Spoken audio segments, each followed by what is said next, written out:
Hey guys, അപ്പോൾ എല്ലാവർക്കും സുഖമാണെന്ന് വിശ്വസിക്കുന്നു. ഇന്ന് ഞാൻ നിങ്ങൾക്ക് വേണ്ടി കൊണ്ടുവന്നിരിക്കുന്ന മൂവി 2023 ഒരു ക്രൈം ഇൻവെസ്റ്റിഗേഷൻ ത്രില്ലർ മൂവിയായിട്ട് പുറത്തിറങ്ങിയ to kill a step father എന്ന് പറഞ്ഞൊരു മൂവിയാണ് നമ്മളിന്ന് എക്സ്പ്ലെയിൻ ചെയ്യാൻ പോകുന്നത്. അപ്പോൾ നമ്മുടെ ചാനൽ ഇതിനു മുന്നേയും ഇതുപോലെ ഒരുപാട് ക്രൈം ത്രില്ലർ മൂവീസ് ചെയ്തിട്ടുണ്ട്. ആ ഒരു ജനറിൽ വരുന്നൊരു മൂവിയാണിത്. ഈ മൂവിയുടെ ഒരു വൺ ലൈൻ പറയുവാണെങ്കിൽ, ഹീറോയിന്റെ സ്റ്റെപ്പ് ഫാദർ പടിക്കെട്ടിൽ നിന്ന് താഴേക്ക് വീണ് മരിക്കുകയാണ്. പക്ഷെ അത് ചെയ്തത് തന്റെ അമ്മയാണെന്ന് പറഞ്ഞ് പോലീസുകാർ ഹീറോയിന്റെ അമ്മയെ അറസ്റ്റ് ചെയ്തുകൊണ്ട് പോകുന്നു. അതിന് മറ്റൊരു കാരണം കൂടിയുണ്ട്. ഹീറോയിന്റെ അമ്മ ഒരു ആൽക്കഹോളിക്കാണ്, ഒരു മദ്യപാനി. അങ്ങനെ ഒരു വർഷത്തോളം തന്റെ അമ്മയോട് സംസാരിക്കാത്ത ഹീറോയിൻ തന്റെ നാട്ടിലേക്ക് വന്നിട്ട് ഈ കേസ് അന്വേഷിക്കാൻ തുടങ്ങുന്നു. അതിൽ യഥാർത്ഥ കൊലയാളി ആരാണ്, തന്റെ അമ്മയെ ജയിലിൽ നിന്ന് പുറത്തിറക്കിയോ എന്നെല്ലാം ആദ്യം മുതൽ അവസാനം വരെ നമ്മളെ ഇൻട്രസ്റ്റിംഗ് ആയിട്ട് ആ ഒരു ഇൻവെസ്റ്റിഗേഷൻ ഉണ്ടല്ലോ അതിനോടൊപ്പം തന്നെ കൊണ്ടുപോകുന്നൊരു മൂവി. ഞാൻ എപ്പോഴും പറയുന്നത് പോലെ തന്നെ ഈ മൂവി തുടങ്ങിക്കഴിഞ്ഞാൽ നിങ്ങളും ഇതിലെ ഓരോ കഥാപാത്രങ്ങളായിട്ട് മാറി അവസാനം കൊലയാളി ആരാണെന്ന് കണ്ടുപിടിക്കാൻ ശ്രമിക്കുക. അതൊരു ഇൻട്രസ്റ്റിംഗ് ആയിട്ടുള്ള കാര്യമായിരിക്കും. അതുകൊണ്ട് ആരും മിസ് ചെയ്യാതെ ആദ്യം മുതൽ അവസാനം വരെയും സ്കിപ്പ് ചെയ്യാതെ കാണാൻ ശ്രമിക്കുക എന്നുള്ളത് മാത്രമേ ഉള്ളൂ. അപ്പൊ അധികം താമസിക്കാതെ നമുക്ക് നേരെ സ്റ്റോറിയിലേക്ക് പോയാലോ. കഥയുടെ തുടക്കത്തിൽ തന്നെ ഒരു വീടിനുള്ളിൽ ഭാര്യയും ഭർത്താവും നല്ലതുപോലെ വഴക്കിടുന്നൊരു ശബ്ദമാണ് കേൾക്കുന്നത്. അപ്പോൾ എന്തായാലും അവർ വഴക്കിടുന്നു എന്ന് മനസ്സിലാക്കി അടുത്ത വീട്ടിലെ ഒരു സ്ത്രീ ശബ്ദം കേട്ട് തന്റെ വീട്ടിലെ ലൈറ്റ് ഇട്ടിട്ട് ജനാല വഴി ആ വീട്ടിലേക്ക് നോക്കി നിൽക്കാണ്. അപ്പൊ ആ വീടിനുള്ളിലെ സ്ത്രീ, നിന്നെ ഞാൻ കൊല്ലാൻ പോവാണ് എന്ന് ഉച്ചത്തിൽ പറയുന്നുണ്ട്. അത് ഇവർക്ക് കേൾക്കാനും കഴിയും. കുറച്ചു കഴിഞ്ഞ് കാണിക്കുമ്പോൾ ആ വീടിനകത്ത് അവരുടെ ഭർത്താവ് പടിക്കെട്ടിൽ നിന്ന് താഴേക്ക് വീണ് മരിച്ചു കിടക്കുന്നു. ഈ ശബ്ദം കേട്ട അയൽക്കാരുണ്ടല്ലോ പെട്ടെന്ന് തന്നെ പോലീസിനെ വിളിക്കുന്നുണ്ട്. അപ്പോഴാണ് മരിച്ചു കിടക്കുന്ന ആ ഒരാളുടെ അടുത്തേക്ക് മാത്യു എന്ന് പറഞ്ഞ ഒരു ലേഡി വന്ന് കരയുന്നു. അപ്പോൾ മരിച്ചു കിടക്കുന്ന ഇയാളാണ് ഹീറോയിന്റെ സ്റ്റെപ്പ് ഫാദർ. ആ ലേഡിയുടെ പേര് കേറ്റ്. അപ്പൊ അയാൾ എങ്ങനെയാണ് പടിക്കെട്ടിൽ നിന്ന് താഴേക്ക് വീണത്, എങ്ങനെയാണ് മരിച്ചത് ഒന്നും നമുക്കിപ്പോൾ അറിയത്തില്ല. ഇപ്പൊ അത് കഴിഞ്ഞ് അടുത്ത സീനിൽ കാണിക്കുമ്പോൾ നമ്മുടെ ഈ മൂവിയിലെ ഹീറോയിനായിട്ടുള്ള നിക്കോളിനെ കാണിക്കുകയാണ്. ഹീറോയിൻ കാലിഫോർണിയയിലെ ഒരു വലിയ വക്കീലാണ്. അങ്ങനെ കാർ ഓടിച്ചുകൊണ്ട് പോകുമ്പോൾ അവളെ ആരോ വിളിക്കുന്നുണ്ട്. വേറെ ആരുമല്ല, ഹീറോയിന്റെ സഹോദരിയായിട്ടുള്ള റെയ്ലി. റെയ്ലി ഒരു ഹോസ്പിറ്റലിലെ നൈറ്റിൽ വർക്ക് ചെയ്യാണ്. ഇപ്പോൾ നിക്കോളിനെ വിളിച്ചിട്ട് അവരുടെ സ്റ്റെപ്പ് ഫാദർ കൊല ചെയ്യപ്പെട്ടു എന്നും പോലീസ് വീട്ടിലേക്ക് വന്നിട്ടുണ്ട്, അതുകൊണ്ട് നീ പെട്ടെന്ന് വീട്ടിലേക്ക് വരണമെന്ന് പറയുമ്പോൾ ഹീറോയിൻ ഒരിക്കലും അവിടേക്ക് വരാൻ തയ്യാറല്ല. കാരണം തന്റെ വീട്ടിൽ നിൽക്കാൻ താല്പര്യമില്ലാതാണ് ഹീറോയിൻ അവിടെ നിന്ന് പോയത്, വർഷങ്ങളായി തിരിച്ച് വീട്ടിലേക്ക് വന്നിട്ട്. അപ്പോൾ റെയ്ലി പറയും, ഇല്ല അങ്ങനെയല്ല, ഇവിടെ എനിക്ക് സഹായിക്കാനായിട്ട് ആരുമില്ല, നീ ഇവിടെ വരണമെന്ന് പറയുമ്പോൾ ഹീറോയിൻ പറയും, ഇപ്പോഴാണ് ഒരു വലിയ കേസ് ഞാൻ പൂർത്തിയാക്കിയത്, ഇനിയും ഒരുപാട് കേസുകളുടെ പെൻഡിങ് ഉണ്ട്. അല്ല അമ്മ കൂടെയില്ലേ എന്ന് ചോദിക്കുമ്പോഴാണ് റെയ്ലി പറയുന്നത്, ഇല്ല അമ്മയെ അറസ്റ്റ് ചെയ്തുകൊണ്ട് പോയെന്ന് പറയുമ്പോൾ ഇത് കേട്ടതും ഹീറോയിന്റെ മുഖം മാറുകയാണ്. തന്റെ അമ്മയ്ക്ക് വേണ്ടി എന്തായാലും അവള് വീട്ടിലേക്ക് പോകാൻ തയ്യാറായിട്ട് അത് കഴിഞ്ഞ് അവള് നേരെ ഒരു ഫ്ലൈറ്റ് ബുക്ക് ചെയ്ത് ആ ഫ്ലൈറ്റിൽ അവൾ ഇവിടേക്ക് വന്നുകൊണ്ടിരിക്കുകയാണ്. അങ്ങനെ വരുമ്പോൾ ഈ ഫ്ലൈറ്റിനുള്ളിൽ ഒരു ടിവിയിൽ ഒരു ന്യൂസ് കാണിക്കുന്നുണ്ട്. അതൊരു ആക്സിഡന്റ് കേസ്. ഈ വലിയ കേസാണ് ഹീറോയിൻ അവസാനമായിട്ട് വാദിച്ചത്. സത്യത്തിൽ ആ ഒരു ആക്സിഡന്റിൽ ഒരു സ്റ്റുഡന്റ് ആണ് മരിച്ചത്. അതിൽ പ്രതിയാക്കപ്പെട്ട സ്ത്രീയെ ഹീറോയിനാണ് അവർക്ക് വേണ്ടി വാദിച്ചിട്ട് അവർക്ക് ശിക്ഷ വാങ്ങിക്കൊടുക്കാതെ രക്ഷപ്പെടുത്തിയത്. അപ്പൊ ഇതെല്ലാം കണ്ട ഹീറോയിന്റെ അടുത്തായിട്ട് മറ്റൊരു സ്ത്രീ ഇരിപ്പുണ്ട്. അവരിപ്പോ ഹീറോയിനെ നോക്കിയിട്ട് പറയും, ഹേയ് നീ ഒരിക്കലും ആ സ്ത്രീയെ രക്ഷപ്പെടുത്താൻ പാടില്ലായിരുന്നു എന്ന് അവർ പറയുമ്പോൾ ഹീറോയിൻ അതൊന്നും വലിയ കാര്യമാക്കത്തില്ല. ഇതിലൂടെ നമുക്ക് മനസ്സിലാവുന്ന കാര്യം, ഹീറോയിൻ അവൾ എന്താണോ ശരിയെന്ന് വിചാരിക്കുന്നത് അത് മാത്രമാണ് ഹീറോയിൻ ചെയ്യുന്നത്. ഇങ്ങനെയുള്ളൊരു ക്യാരക്ടറാണ്. അങ്ങനെ ഹീറോയിൻ നേരെ ഫ്ലൈറ്റ് ഇറങ്ങി ആദ്യം തന്നെ പോകുന്നത് പോലീസ് സ്റ്റേഷനിലേക്കാണ്. അവിടെ എത്തുമ്പോഴാണ് റെയ്ലി അവിടെയുണ്ട്. ഇപ്പൊ റെയ്ലിയോട് എന്ത് പറ്റിയെന്ന് ചോദിക്കുമ്പോൾ റെയ്ലി പറയും, ഇതുപോലെ അമ്മയെ പോലീസ് അറസ്റ്റ് ചെയ്തു, കാരണം വേറെ ഒന്നല്ല, അച്ഛനടുത്ത് അമ്മയായിരുന്നു ഉണ്ടായിരുന്നത്. അപ്പൊ ഹീറോയിൻ പറയും, അമ്മ നല്ലതുപോലെ മദ്യപിക്കുന്ന ആളല്ലേ, അത് കാരണം എന്തെങ്കിലും സംഭവിച്ചതാണോ എന്ന് ചോദിക്കുമ്പോൾ റെയ്ലി പറയും, ഇല്ല അമ്മ ഒരിക്കലും അങ്ങനെയൊന്നും ചെയ്യത്തില്ല എന്ന് പറയും. അതുപോലെ അമ്മ ഇപ്പോൾ ഉള്ളത് ഡിറ്റക്റ്റീവ് ചാർലിയുടെ കസ്റ്റഡിയിലാണ് എന്ന് പറയുമ്പോൾ ആ ഒരു ഡിറ്റക്റ്റീവ് നമ്മുടെ ഹീറോയിന്റെ സുഹൃത്താണ്. അതുകൊണ്ട് തന്നെ അമ്മയെ ഈ കേസിൽ നിന്ന് രക്ഷപ്പെടുത്താൻ വേണ്ടി നീ എന്തായാലും എന്നെ സഹായിച്ചേ മതിയാവൂ എന്ന് റെയ്ലി ഹീറോയിനോട് പറയും. അങ്ങനെ ഹീറോയിൻ ഈ ഒരു കേസിൽ ഇറങ്ങാനായിട്ട് തയ്യാറാവുകയാണ്. അത് കഴിഞ്ഞ് ഹീറോയിൻ നേരെ അമ്മയെ കാണാൻ വേണ്ടി ആ ഒരു ഇൻവെസ്റ്റിഗേഷൻ റൂമിലേക്ക് ചെല്ലുമ്പോൾ ഹീറോയിനെ കാണുമ്പോൾ തന്നെ അവളുടെ അമ്മയ്ക്കും ഹീറോയിൻ തനിക്ക് വേണ്ടി വാദിക്കുന്നത് ഒട്ടും ഇഷ്ടമല്ലാന്ന് തോന്നുന്നു. അതുപോലെയാണ് അവര് മുഖം തിരിച്ചു വെക്കുന്നത്. കാരണം ഹീറോയിൻ എല്ലാവരെയും വിട്ടിട്ടാണല്ലോ ഇവിടെ നിന്ന് പോയത്. ആ ഒരു ദേഷ്യം അമ്മയ്ക്ക് ഇപ്പോഴും ഉണ്ട്. ഇപ്പോൾ ഹീറോയിൻ പറയും, അമ്മ എന്നോട് ദേഷ്യം കാണിച്ചിട്ട് ഒരു കാര്യമില്ല, എന്താണ് സംഭവിച്ചതെന്ന് പറഞ്ഞാലേ എനിക്ക് ഈ കേസിൽ നിങ്ങളെ സഹായിക്കാൻ കഴിയൂ. അമ്മ അച്ഛനെ കൊന്നോ ഇല്ലയോ? അത് നേരടിയായിട്ട് ചോദിക്കുമ്പോൾ കേറ്റിന് നല്ല ദേഷ്യം വന്നിട്ട്, ആരുടെ മുഖത്ത് നോക്കിയാ നീ ചോദിക്കുന്നേ എന്ന് ദേഷ്യപ്പെടുന്നുണ്ട്. ഇതുകൂടി കേൾക്കുന്നത് ഹീറോയിൻ ദേഷ്യപ്പെട്ട്, ഇനി നിങ്ങൾ എന്ത് വേണമെങ്കിലും ചെയ്തോന്ന് പറഞ്ഞ് നിനക്ക് വേണ്ടിയിട്ടാണ് ഞാൻ ഈ കേസ് വാദിക്കാൻ വന്നത്, ഇപ്പോൾ ഇതാണ് അവസ്ഥയെന്ന് പറഞ്ഞ് ഹീറോയിൻ പോകാനായിട്ട് നിൽക്കുമ്പോൾ റെയ്ലി പറയും, ഇനിയിപ്പോൾ നമ്മുടെ സ്റ്റെപ്പ് ഫാദറിന്റെ ഫ്യൂണറിൽ കഴിയുന്നത് വരെയെങ്കിലും നീ ഇവിടെ നിന്നിട്ട് പോ എന്ന് പറയുമ്പോൾ ഹീറോയിൻ ഓക്കെ ശരിയെന്ന് പറഞ്ഞിട്ട് പോലീസിന്റെ കയ്യിൽ നിന്നും ഈ കേസിന്റെ ഒരു ഡീറ്റെയിൽസ് ഉണ്ടല്ലോ അതടങ്ങിയൊരു ഫയല് അത് ഹീറോയിനും വാങ്ങി വെക്കുന്നുണ്ട്. അതുപോലെ ഹീറോയിൻ പറയുന്നുണ്ട്, എന്തായാലും ഞാൻ നമ്മുടെ വീട്ടിലേക്ക് വരാൻ പോകുന്നില്ല, ഞാൻ വേറൊരിടത്ത് റൂം എടുത്ത് താമസിച്ചോളാം, എന്ന് പറഞ്ഞിട്ട് ഹീറോയിൻ അവിടെ നിന്ന് പോവാണ്. ഇത്രയും ദേഷ്യം അമ്മയും മകളും തമ്മിൽ എന്താണെന്ന് നമുക്ക് അറിയത്തില്ല. അങ്ങനെ അത് കഴിഞ്ഞ് കാണിക്കുമ്പോൾ ഹീറോയിൻ താൻ വാടകയ്ക്ക് എടുത്ത ആ ഒരു റൂം ഉണ്ടല്ലോ, അതിനകത്തിരിക്കുമ്പോൾ വെളിയിൽ ഹോഡിയെല്ലാം ഇട്ട ആരോ ഒരാള് ഹീറോയിനെ ശ്രദ്ധിക്കാനായിട്ട് വരുന്നുണ്ട്. പക്ഷെ അതാരാണെന്ന് നമുക്കിപ്പോൾ അറിയില്ല. ഹീറോയിൻ ആണെങ്കിൽ ആ കേസിന്റെ ഫയല് അതിന്റെ ഒരു കോപ്പി വാങ്ങിയിരുന്നല്ലോ, അതെടുത്ത് വായിച്ചു നോക്കുമ്പോൾ അവരുടെ സ്റ്റെപ്പ് ഫാദറിനെ തള്ളിവിട്ടതായിട്ടും ജനാലയും കഥകളെല്ലാം അടച്ചിരിക്കുമായിരുന്നതും കൂടാതെ ഒരു കാലിയായിട്ടുള്ള മദ്യക്കുപ്പിയും വീടിനകത്ത് കിട്ടിയതായിട്ടും ആ ഒരു ഫയലിലുണ്ട്. ഇത് കാണുമ്പോൾ തന്നെ ഹീറോയിൻ വിചാരിക്കും തന്റെ അമ്മയായിരിക്കും കുടിച്ചതെന്ന്. അതേപോലെ തന്നെ ആ ഒരു ക്രൈം സീനിലെടുത്ത ഫോട്ടോസ് ഉണ്ടല്ലോ, അതും അവൾ നോക്കുന്നുണ്ട്. അത് കഴിഞ്ഞിട്ട് ഇപ്പോൾ ഹീറോയിൻ വേറെ ആരോ വിളിച്ച് ആ ഒരു ഏരിയയിൽ കൊല നടന്ന ദിവസം എത്ര ടെമ്പറേച്ചർ ഉണ്ടായിരുന്നു എന്ന് ചോദിക്കുമ്പോൾ 102 ഡിഗ്രി എന്ന് പറയും. അത് ഹീറോയിൻ നോട്ട് ചെയ്ത് വയ്ക്കും. ഇപ്പൊ അത് കഴിഞ്ഞിട്ട് ഹീറോയിൻ നേരെ വരുന്നത് റെയിലി വർക്ക് ചെയ്യുന്ന ആ ഒരു ഹോസ്പിറ്റലിലേക്കാണ്. അവിടെ വന്നിട്ട് റെയിലിയോട് പറയും കൊല നടന്ന അന്നത്തെ ദിവസം വീട്ടിലെ അമ്മയും അച്ഛനും അല്ലാതെ വേറെ ഒരാളും കൂടി ഉണ്ടായിരുന്നു. അപ്പോൾ റെയിലി ചോദിക്കും, അല്ല അത് നിനക്കെങ്ങനെ അറിയാമെന്ന് ചോദിക്കുമ്പോൾ ആ ക്രൈം സീനിലെടുത്ത ഫോട്ടോ ഉണ്ടല്ലോ, അതെടുത്ത് കാണിച്ചിട്ടാണ് അന്നത്തെ ദിവസം ജനാലയും വാതിലുകളെല്ലാം മൂടിയതായിട്ടാണ് പോലീസ് റിപ്പോർട്ടിൽ പറഞ്ഞിട്ടുള്ളത്. ഇത് കാണുമ്പോൾ റെയിലി പറയും വീട്ടിൽ AC ഇല്ലാത്തത് കൊണ്ട് അമ്മ എപ്പോഴും ജനാലയും വാതിലുകളെല്ലാം തുറന്നാണ് വെക്കുന്നത്. കൊല നടന്ന ആ ഒരു ദിവസം മാത്രം അമ്മ എന്തുകൊണ്ട് വാതിലുകളെല്ലാം അടച്ചു വെക്കണം? ഇപ്പൊ മനസ്സിലായല്ലോ, ഈ കാരണം കൊണ്ടാണ് ഹീറോയിൻ കൊല നടന്ന ആ ഒരു ദിവസം ആ ഏരിയയിലെ ടെമ്പറേച്ചർ എത്രയാണെന്ന് ഒരാളോട് ചോദിച്ചു മനസ്സിലാക്കിയത്. കാരണം ഹീറോയിൻ എഴുതിയെടുത്ത ആ ഒരു ഹീറ്റിൽ ഒരിക്കലും ജനാലയും വാതിലുകളെല്ലാം അടച്ചു വെക്കാനായിട്ടുള്ള സാധ്യതയില്ല. അങ്ങനെയാണെങ്കിൽ വേറെ ആരോ ഈ ഒരു കൊലപാതകം നടത്തിയിട്ട് അമ്മയെ ഈ കേസിൽ പെടുത്തണമായിരുന്നു, അതിനു വേണ്ടിയിട്ടാണ് ഇത് ചെയ്തിട്ടുള്ളതെന്ന് ഹീറോയിൻ ഇപ്പോൾ പറയും. അങ്ങനെ അത് കഴിഞ്ഞിട്ട് ഹീറോയിൻ നേരെ പോകുന്നത് അവളുടെ അമ്മയെ കാണാൻ വേണ്ടി. അങ്ങനെ ആ ഒരു ലോക്കപ്പിനകത്തേക്ക് കയറുമ്പോൾ ഹീറോയിന്റെ അമ്മ മറ്റൊരു വക്കീലോട്ട് സംസാരിക്കുന്നു. കാരണം വേറെ ഒന്നുമല്ല, അമ്മയും മകളുമായിട്ടുള്ള ആ ഒരു വഴക്കുണ്ടല്ലോ, അത് കാരണം തന്നെയാണ്. അപ്പോൾ ഹീറോയിൻ ആ ഒരു വക്കീലിനോട് പറയും, സോറി സാർ, നിങ്ങൾ എന്തായാലും വേറൊരു കേസ് എടുക്ക്, ഈ കേസിൽ അമ്മയോടൊപ്പം ഞാൻ തന്നെ വേണമെന്ന് പറഞ്ഞ്. ഇപ്പോൾ ക്രൈം സീനിലെടുത്ത ആ ഒരു ഫോട്ടോസ് ഹീറോയിന്റെ അമ്മയെ കാണിക്കും. അന്ന് ആ ഒരു ദിവസം മാത്രം എന്തുകൊണ്ടാണ് ജനാലയും വാതിലുകളെല്ലാം അടച്ചിട്ടത്? അപ്പോൾ ഹീറോയിന്റെ അമ്മ കേറ്റ് വിചാരിച്ചിരിക്കുന്നത് അവരുടെ ഭർത്താവ് മരിച്ചത് ആ പടിക്കെട്ടിൽ നിന്നും താഴേക്ക് വീണെന്നാണ്. പക്ഷെ അത് സാധാരണ ഒരു അപകടമല്ല, ഒരു കൊലപാതകമാണ്. വേറൊരാൾ തള്ളിയിട്ടാണ് തന്റെ രണ്ടാനച്ഛനെ കൊന്നതെന്ന് ഹീറോയിൻ അവളുടെ അമ്മയ്ക്ക് പറഞ്ഞ് മനസ്സിലാക്കി കൊടുക്കുന്നു.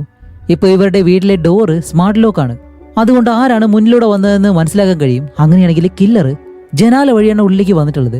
അവിടെയുള്ള വിരലടയാളം പോലീസ് കണ്ടുപിടിച്ചെങ്കിൽ അത് ഞാൻ പരിശോധിക്കാന്ന് പറഞ്ഞ് ഹീറോയിൻ അവളുടെ അമ്മയോട് പറയുമ്പോൾ ഇപ്പൊ അമ്മ പറയുന്നത് എന്താന്ന് വെച്ചാല്, ഇല്ല വേറെ ആരും വീട്ടിലേക്ക് വന്നതായിട്ട് എനിക്ക് ഓർമ്മയില്ല എന്ന് പറയുമ്പോൾ ഹീറോയിൻ പറയും, ഇല്ലമ്മ, അന്നത്തെ ദിവസം നിങ്ങൾ ഒരുപാട് കുടിച്ചിരുന്നു, അതുകൊണ്ടാണ് നിങ്ങൾക്ക് ഓർമ്മയില്ലാത്തത്. അതുകൊണ്ട് എന്നെ വക്കീലായിട്ട് എടുത്തേ പറ്റൂ, ഇല്ലാതെ വേറെ വഴിയില്ലേ എന്ന് ചോദിക്കുമ്പോൾ ഹീറോയിൻ പറയും, വേറെ വഴിയില്ല, ഇനിയുള്ള കാലം മുഴുവൻ ജയിലിൽ കിടക്കേണ്ടി വരും. ഇത് കേട്ട് കേറ്റ് പേടിച്ചിട്ട് ഓക്കെ എന്ന് പറഞ്ഞ് സമ്മതിക്കുകയാണ്. അങ്ങനെ അത് കഴിഞ്ഞിട്ട് ഹീറോയിൻ നേരെ ഡിറ്റക്റ്റീവിനെ കാണാൻ ചെല്ലാണ്. ഈ കേസിലെ വേറൊരു സസ്പെക്റ്റിനെ ഞാൻ കണ്ടുപിടിക്കാൻ പോകുന്നുണ്ട്. അമ്മയെന്ന് ബഹളം വെച്ചത്, കൊല്ലാൻ പോകുന്നു പറഞ്ഞത്, മദ്യവെച്ചിട്ട് ഇപ്പോൾ ഒന്നും ഓർമ്മയില്ല എന്ന് പറയുന്നത്, ഇതെല്ലാം കാരണം അമ്മയ്ക്കെതിരായിട്ടാണ് പോലീസ് ഈ കേസ് ക്ലോസ് ചെയ്യാൻ ശ്രമിക്കുന്നത് എന്ന് ഹീറോയിൻ പറയുമ്പോൾ ആ ഒരു ഡിറ്റക്റ്റീവ് പറയും, ശരി അങ്ങനെയാണെങ്കിൽ അൺഒഫീഷ്യലായിട്ട് നിന്നെ ഞാൻ സഹായിക്കാന്ന് ഹീറോയിനെ സപ്പോർട്ട് ചെയ്യുന്നു. ഇപ്പൊ അത് കഴിഞ്ഞിട്ട് അടുത്ത സീനില് അവളുടെ സ്റ്റെപ്പ് ഫാദറിന്റെ ഫ്യൂണറൽ നടക്കാണ്. അത് അറ്റൻഡ് ചെയ്യാനായിട്ട് ഹീറോയിൻ അവളുടെ വീട്ടിലേക്ക് പോകുന്നുണ്ട്. അവിടെ എത്തുമ്പോൾ അവിടെ ഒരുപാട് ഗസ്റ്റുകളുണ്ട്. ഇപ്പോൾ റെയിലിയോട് ഹീറോയിൻ ചോദിക്കും, ഇത്രയും നാൾ നീ എങ്ങനെ അമ്മയോട് താമസിച്ചെന്ന് ചോദിക്കുമ്പോൾ റെയിലി പറയും, അമ്മ പഴയതുപോലെയല്ല, ഒരുപാട് മാറിയിട്ടുണ്ട്. അതിന് കാരണം സ്റ്റെപ്പ് ഫാദറാണ്. അതുമല്ല അവരുടെ അമ്മ ഒരുപാട് മദ്യപിക്കുന്നത് കൊണ്ട് തന്നെ കുട്ടിക്കാലത്ത് സംഭവിച്ച ഒരുപാട് കാര്യങ്ങൾ ഹീറോയിൻ ഇപ്പോൾ ആലോചിക്കുന്നുണ്ട്. അതുകൊണ്ടാണ് ഇത്രയും നാളും ഹീറോയിൻ തന്റെ അമ്മയുടെ അടുത്തേക്ക് വരാതെ വേറൊരു സ്ഥലത്ത് പോയി താമസിച്ചത്. ഇപ്പോൾ ഈ ഒരു സ്റ്റെപ്പ് ഫാദറിനെ പറ്റി ഹീറോയിനെ നല്ലതുപോലെ അറിയത്തില്ല. അതുമല്ല ഇപ്പൊ ഇവിടെ വന്നിട്ടുള്ള ആരെയും ഹീറോയിൻ അറിയത്തില്ല. അപ്പോൾ റെയിലി പറയും, ശരി അങ്ങനെയാണെങ്കിൽ ഇവിടെ നിന്ന് തന്നെ നീ എല്ലാവരെയും മനസ്സിലാക്കിക്കോന്ന് പറഞ്ഞ് ഒരു സ്ത്രീയെ ഹീറോയിന് പരിചയപ്പെടുത്തി കൊടുക്കുന്നു. ഇവരുടെ പേര് സാഡി. അവരൊരു പബ്ബിലാണ് വർക്ക് ചെയ്യുന്നത്. അമ്മയുടെ നമ്മുടെ അച്ഛൻ്റെ സുഹൃത്താണ്. അപ്പോൾ സാഡി പറയും, നിന്നെപ്പറ്റി കേറ്റ് ഒരുപാട് പറഞ്ഞിട്ടുണ്ട് എന്ന് പറഞ്ഞ് സാഡി അവിടെ നിന്ന് പോകുന്നതും മാത്യുവും കേറ്റും സ്റ്റെപ്പ് ഫാദറും ഹീറോയിന്റെ അമ്മയും ചർച്ചിൽ പാടാറുണ്ട്. അപ്പോൾ അതേ ചർച്ചിലെ ഫാദർ ഇവിടെ വന്നിട്ടുണ്ട്. അതേപോലെ തന്നെ അയൽക്കാരെ, കൂടാതെ മാത്യുവിനോടൊപ്പം ഗെയിം കളിക്കുന്ന ഒരാള്, അതേപോലെ തന്നെ ബാക്കിയുള്ളവരെ, ഇവരെ എല്ലാവരെയും റെയിലി പരിചയപ്പെടുത്തി കൊടുത്തിട്ട് ഇപ്പൊ അവസാനമായിട്ടും വോയിഡ് എന്ന് പറഞ്ഞ ഒരാളെ പരിചയപ്പെടുത്തുന്നുണ്ട്. ഇത് മാത്യുവിന്റെ സഹോദരനാണ്. ഇപ്പോൾ വോയിഡിന് ഹീറോയിനെ കാണുമ്പോൾ നല്ല ദേഷ്യമുണ്ട്. കാരണം വേറെ ഒന്നല്ല, മാത്യുവിനെ കൊന്നത് കേറ്റാണെന്നാണ് വോയിഡ് വിശ്വസിക്കുന്നത്. ഇപ്പോൾ കേറ്റിനെ രക്ഷിക്കാൻ വേണ്ടിയാണല്ലോ ഹീറോയിൻ ഇവിടെ വന്നിട്ടുള്ളത്. അതുകൊണ്ടാണ് ഹീറോയിനെ കാണുമ്പോൾ ഇവന് നല്ല ദേഷ്യം. അത് കഴിഞ്ഞപ്പോൾ മറ്റൊരാൾ കൂടി വരുന്നുണ്ട്. ഇവന്റെ പേര് ക്ലർക്ക്. ഇത് മാത്യു നടത്തുന്ന ആൽക്കഹോൾ ബിസിനസ്സിലെ ഒരു പാർട്ണറാണ്. ഇവനും വിശ്വസിക്കുന്നത് കേറ്റ് തന്നെയാണ് മാത്യുവിനെ കൊന്നതെന്നാണ്. എന്നിട്ട് ഹീറോയിനോട് പറയും, കേറ്റ് ഒരുപാട് മദ്യപിക്കുന്നതായിട്ടും അവളുടെ ആ ഒരു മദ്യപാന ശീലത്തെ പറ്റിയും മാത്യു ഒരുപാട് തവണ എന്നോട് പറഞ്ഞിട്ടുണ്ട് എന്ന് പറഞ്ഞ് ക്ലർക്ക് അവിടെ നിന്ന് പോകുന്നതും റെയിലി പെട്ടെന്ന് അവിടേക്ക് വന്നിട്ട് ക്ലർക്കിനെ കണ്ടിട്ടാണ് പറയുന്നത്, അമ്മയ്ക്ക് ഇയാളെ ഒട്ടും ഇഷ്ടമല്ല. കാരണം എന്താണെന്നറിയോ, അച്ഛൻ്റെ ആ ഒരു ബിസിനസ്സിൽ ഒരുപാട് ഫ്രോഡ് ജോലികൾ ഇയാൾ ചെയ്തിട്ടുണ്ട്. അതെല്ലാം കണ്ടുപിടിച്ചത് കൊണ്ടാണ് അമ്മയ്ക്ക് ഇയാളെ ഇഷ്ടമല്ലാത്തത്. അപ്പോൾ ഇവര് രണ്ടുപേരും ഈ പറയുന്ന കാര്യം അയാൾ ചെറിയ രീതിയിൽ കേട്ടിട്ടാണ് അവിടെ നിന്ന് പോകുന്നത്. ഇപ്പൊ ഈ ഫ്യൂണറലിൽ വന്ന എല്ലാവർക്കും ഹീറോയിൻ നന്ദി പറയാണ്. ഹീറോയിന്റെ യഥാർത്ഥ അച്ഛൻ ക്യാൻസർ വന്നാണ് മരിച്ചത്. അതിനുശേഷം അമ്മയെ ഇത്രയും കാലം നല്ലതുപോലെ നോക്കിയിരുന്നത് എന്റെ സ്റ്റെപ്പ് ഫാദറായിട്ടുള്ള മാത്യു ആണ് എന്നെല്ലാം മാത്യുവിനെ പറ്റി ഒരുപാട് നല്ല കാര്യങ്ങളൊക്കെ പറയുന്നു. ഇപ്പൊ അത് കഴിഞ്ഞിട്ട് അടുത്ത സീനിൽ കാണിക്കുമ്പോൾ കോടതിയില് ഹിയറിംഗ് നടക്കാൻ പോവാണ്. ഇപ്പോൾ റെയിലി, മാത്യുവിന്റെ സഹോദരൻ ബോയ്ഡ്, അതേപോലെ തന്നെ അയൽക്കാരി, ഇങ്ങനെ എല്ലാവരും ഉണ്ട്. അപ്പോഴാണ് ബോബി എന്ന് പറഞ്ഞിട്ട് വേറൊരു വക്കീൽ അവിടേക്ക് വരുന്നത്. ജില്ലാ കോടതി വക്കീലാണ്, അതുപോലെ ഹീറോയിന്റെ എക്സ്. അപ്പൊ അത് കണ്ടിട്ട് ഹീറോയിൻ എന്തോ പോലെയായി. അത് കഴിഞ്ഞ് ജഡ്ജി അവിടേക്ക് വരുന്നു. ഇപ്പോ കേറ്റിനെ കണ്ടിട്ട് അയാൾ ചോദിക്കും, ചെയ്ത കുറ്റത്തിലേ നിങ്ങൾക്ക് എന്തെങ്കിലും പറയാനുണ്ടോ എന്ന് ചോദിക്കുമ്പോൾ കേറ്റ് പറയും ഇല്ലാന്ന്. അപ്പോൾ ഹീറോയിൻ എഴുന്നേറ്റിട്ട് അടുത്ത ഹിയറിംഗ് വരുന്നത് വരെ അമ്മയ്ക്ക് ജാമ്യം തരാൻ കഴിയുമെന്ന് ചോദിക്കുമ്പോൾ ജഡ്ജി ഇല്ലാന്ന് പറയും. ശരി, അങ്ങനെയാണെങ്കിൽ വീട്ടു തടങ്കലിൽ ഇരുത്താൻ പറ്റുമോ എന്ന് ചോദിക്കുമ്പോൾ അതും കഴിയത്തില്ല എന്ന് പറയും. അങ്ങനെയാണെങ്കിൽ തന്റെ അമ്മയുടെ മുകളിൽ ഒരു തെറ്റുമില്ലാന്ന് ഹീറോയിൻ കണ്ടുപിടിച്ച് കോടതിയിൽ തെളിയിച്ചു കഴിഞ്ഞാൽ മാത്രമേ ഹീറോയിന്റെ അമ്മയായിട്ടുള്ള കേറ്റിനെ അവർ വെറുതെ വിടത്തുള്ളൂ. ഇപ്പൊ അത് കഴിഞ്ഞിട്ട് നമ്മുടെ ഹീറോയിൻ ഒരു പബ്ബിലിരിക്കുകയാണ്. അവളുടെ കയ്യിലാണെങ്കിലോ അമ്മയുടെ വീട്ടിൽ നിന്ന് കിട്ടിയ ഫിംഗർ പ്രിന്റുകളും ഉണ്ട്. അതേസമയം അവിടേക്ക് ബോബി വരുന്നു. അപ്പോ ഹീറോയിൻ ഈ ഒരു നാട് വിട്ട് പോകുന്നതിന് മുന്നേ ഇവർ രണ്ടുപേരും നല്ല അടുപ്പത്തിലായിരുന്നു. ഇപ്പോൾ ബോബി വന്നിട്ട് ഹീറോയിനോട് പറയും, നിന്റെ അമ്മ തന്നെയാണ് കൊല ചെയ്തതെന്ന് പറയുമ്പോൾ ഹീറോയിൻ പറയും, ഇല്ല, എന്റെ അമ്മ ഒരിക്കലും കൊലയാളിയല്ലാന്ന് എനിക്ക് നല്ലതുപോലെ അറിയാം. അപ്പോഴാണ് ബോബി മറ്റൊരു കാര്യം പറയുന്നത്, 6 മാസങ്ങൾക്ക് മുന്നേ നിങ്ങളുടെ സ്റ്റെപ്പ് ഫാദറില്ലേ മാത്യു, അവൻ മരിച്ചു കഴിഞ്ഞാല് തന്റെ സ്വത്തുവകകളെല്ലാം, പ്രത്യേകിച്ച് ആ ഒരു ആൽക്കഹോൾ ബിസിനസ്, അതിന്റെ പകുതി ഷെയർ തന്റെ പാർട്ണറിന് ഒരിക്കലും പോവാതെ മൊത്തമായിട്ട് തന്റെ ഭാര്യയുടെ പേരിലേക്ക് എഴുതി വെച്ചിട്ടുണ്ട്.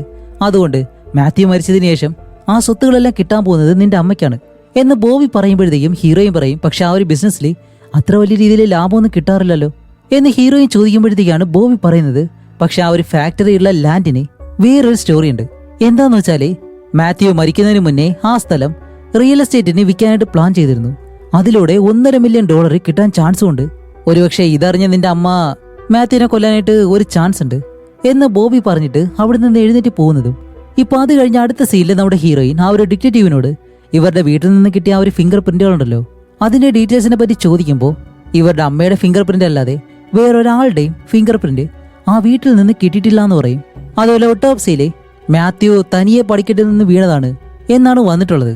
അപ്പോൾ തന്റെ അമ്മയെ സഹായിക്കാനായിട്ടുള്ള ഒരു കാര്യം കിട്ടിയില്ല എന്നറിയുമ്പോൾ ഹീറോയിൻ ചെറിയ രീതിയിൽ വിഷമിക്കുന്നുണ്ട്. ഇപ്പൊ അത് കഴിഞ്ഞിട്ട് ഹീറോയിൻ വീണ്ടും തന്റെ അമ്മയെ കാണാനായിട്ട് പോവാണ്. എന്നിട്ടാണ് ചോദിക്കുന്നത്, ആ ഒരു ആൽക്കഹോൾ ഫാക്ടറി അതിനെപ്പറ്റി എന്തുകൊണ്ട് എന്നോട് പറയാഞ്ഞെന്ന് ചോദിക്കുമ്പോൾ, ശരിയാണ്, ആ ഒരു സ്വത്തിനു വേണ്ടി എന്റെ ഭർത്താവിനെ കൊല്ലുമെന്ന് പലരും ഇപ്പോൾ വിചാരിക്കുന്നുണ്ടാവും, പക്ഷെ ഞാൻ അങ്ങനെ ചെയ്യുമെന്ന് നീ ചിന്തിക്കുന്നുണ്ടോ എന്ന് ചോദിക്കുമ്പോൾ ഹീറോയിൻ ഇല്ലാന്ന് പറയും. അപ്പോൾ കേറ്റ് പറയും, ആ ഫാക്ടറിയുടെ എല്ലാ കാര്യങ്ങളും മാത്യു തന്നെയാണ് നോക്കിയിരുന്നത്, പക്ഷെ മാത്യുവിന്റെ മരണശേഷം ആ സ്വത്തുവകകളെല്ലാം എന്റെ പേരിലേക്ക് മാറ്റണമെന്നുള്ള ഐഡിയ പറഞ്ഞത് റെയിലിയാണെന്ന് പറയും. കാരണം വേറൊന്നുമല്ല, മാത്യുവിന്റെ പാർട്ണറിനെ അവൾക്കൊരിക്കലും വിശ്വാസമില്ലായിരുന്നു, അതുകൊണ്ടാണ് അവൾ അങ്ങനെ ഒരു കാര്യം പറഞ്ഞത് എന്നുകൂടി കേറ്റ് പറയുമ്പോൾ ഹീറോയിൻ പറയും, ശരി, ഇനിയിപ്പോൾ എന്ത് വിവരം ഉണ്ടെങ്കിലും എന്നെ അത് അറിയിക്കണം, എന്നാലേ എനിക്ക് ഈ കേസിൽ കൂടുതൽ സഹായിക്കാൻ കഴിയത്തുള്ളൂ. പിന്നെ അമ്മ, ഞാൻ ഒരു കാര്യം കൂടി ചോദിക്കട്ടെ, മാത്യുവിനെ നിങ്ങൾ തള്ളിവിട്ടതാണോ അതോ താഴെ വീഴുന്ന രീതിയിൽ എന്തെങ്കിലും ചെയ്തു വെച്ചതാണോ? അപ്പോൾ കേറ്റ് പറയും, ഇല്ല, ഞാൻ ഒരിക്കലും അങ്ങനെ ചെയ്തില്ല എന്ന് പറയുമ്പോൾ ഹീറോയിൻ പറയും, അങ്ങനെ ചെയ്താലും നിങ്ങൾക്ക് എവിടെയാ ഓർമ്മ വരാൻ പോകുന്നേ, അമ്മയെപ്പറ്റി എനിക്കറിയത്തില്ലേ എന്ന് ഹീറോയിൻ കുട്ടിയായിരിക്കുമ്പോൾ കേറ്റ് കുടിച്ചിട്ട് ഓരോ കാര്യങ്ങൾ ചെയ്യുമല്ലോ, അതെല്ലാം ഇപ്പോൾ കേറ്റിന് മുന്നിൽ വെച്ച് പറയാണ്. ഇത് കേൾക്കുമ്പോഴത്തേക്കും കേറ്റിന് നല്ല വിഷമം വരുന്നുണ്ട്. അവസാനം സഹിയായിട്ട് ഹീറോയിന്റെ അമ്മ പറയും, ശരി, അങ്ങനെയാണെങ്കിൽ ഞാൻ കുടിച്ചിട്ട് നിന്റെ അച്ഛനെ താഴേക്ക് തള്ളിയിട്ട് കൊന്നു, അതെങ്ങനെയാണെന്ന് എനിക്കറിയത്തില്ല എന്ന് ഞാൻ കോടതിയിൽ പറയട്ടെ എന്ന് ചോദിക്കുമ്പോൾ ഹീറോയിൻ പറയും, ദയവ് ചെയ്ത് അങ്ങനെയൊന്നും പറയരുത്, അത് വെച്ച് അമ്മയെ ലോക്ക് ചെയ്യും, അതുകൊണ്ട് ഒരു അക്ഷരം പോലും മിണ്ടരുത് എന്ന് പറഞ്ഞ് ഹീറോയിൻ നേരെ വീട്ടിലേക്ക് വന്നിട്ട് ഈ കേസിൽ നിന്ന് കിട്ടിയ തെളിവുകൾ, ഫയല്, സംശയിക്കുന്നവരുടെ പേര്, ഇതെല്ലാം വെച്ച് ഹീറോയിന്റെ സ്റ്റെപ്പ് ഫാദറിനെ എന്തായാലും കൊന്നതെന്നാണ് ഹീറോയിൻ പറയുന്നത്. പക്ഷേ പോലീസ് റിപ്പോർട്ടില് ഹീറോയിന്റെ അമ്മ തള്ളിവിട്ട് കൊന്നെന്നാണ് പറയുന്നത്. അതുമല്ലാതെ അന്ന് വീട്ടിൽ വേറെ ആരെങ്കിലും വന്നിട്ടുണ്ടോ ഇല്ലയോ എന്ന് അവളുടെ അമ്മയ്ക്ക് ഓർമ്മയില്ല. അതുകൊണ്ട് ഈ കില്ലർ ആരാണെന്ന് എന്തായാലും കണ്ടുപിടിച്ചാൽ മതിയാവും. അങ്ങനെ അത് കഴിഞ്ഞ അടുത്ത ദിവസം ഹീറോയിൻ നേരെ പോകുന്നത് ബോബിയെ കാണാൻ വേണ്ടിയിട്ടാണ്. ഈ കേസിനെ പറ്റിയുള്ള കുറച്ച് സഹായം ചോദിക്കാൻ വേണ്ടിയിട്ടാണ് പോകുന്നത്. രണ്ടുപേരും പരസ്പരം വാദിക്കുന്നുണ്ടെങ്കിലും ഒരു അണ്ടർസ്റ്റാൻഡിങ് ഉണ്ട്. അതുകൊണ്ട് ആ ഒരു സാക്ഷികളുടെ ഡീറ്റെയിൽസ് ചോദിക്കാൻ വേണ്ടിയിട്ടാണ് ഹീറോയിൻ ഇപ്പോൾ വന്നിട്ടുള്ളത്. അപ്പോൾ ആ ഒരു ഡീറ്റെയിൽസ് ഹീറോയിന് കൊടുക്കുമ്പോൾ സാക്ഷികൾ അയൽ വീട്ടിലെ ആ ഒരു രണ്ടുപേരുണ്ടല്ലോ അവരാണ്. ഇപ്പൊ അത് വെരിഫൈ ചെയ്യാനാണെന്നും പറഞ്ഞ് ഹീറോയിൻ നേരെ അയൽക്കാരുടെ ആ ഒരു വീട്ടിലേക്ക് പോകുന്നു.